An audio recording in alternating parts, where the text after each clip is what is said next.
The news, good evening. A three-day conference concluded with the sharing of information and validation of a set of organic standards which has been put together by different agriculture stakeholders, including the government, farmers, retailers and representatives of the hospitality sectors with the help of two experts.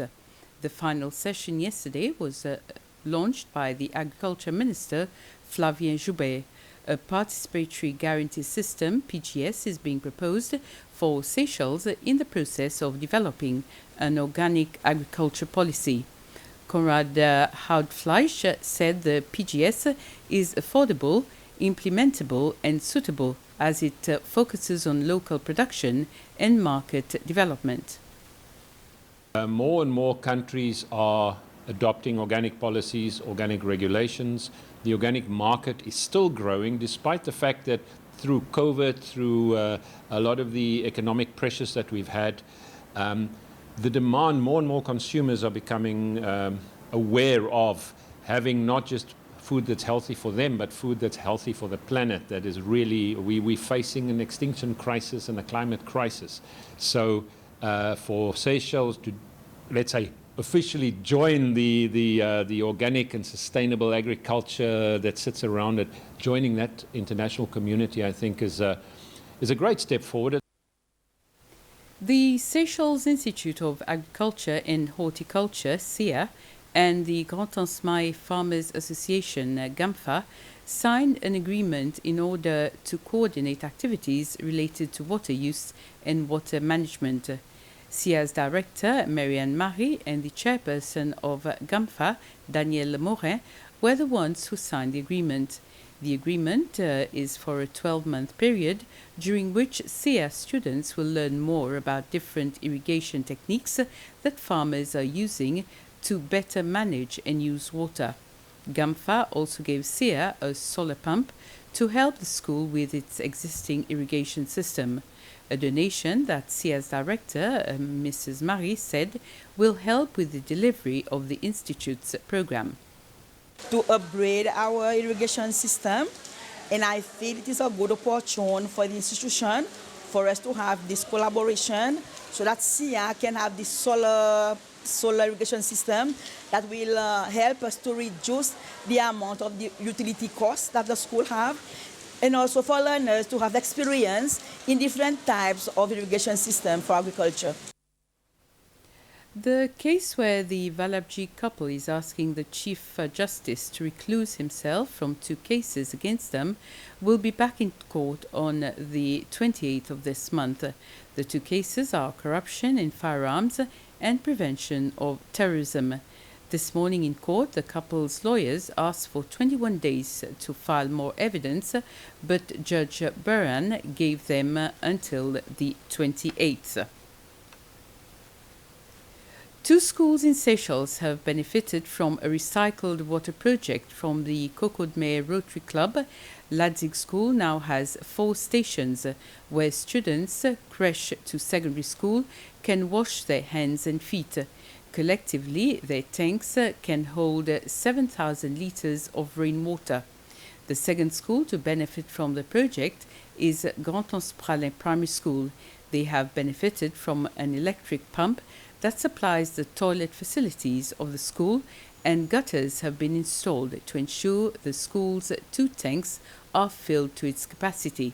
The total cost of the 2 projects combined was about 180,000 rupees, funds from the Coco de Mer Rotary Club fundraising activities and other sponsors.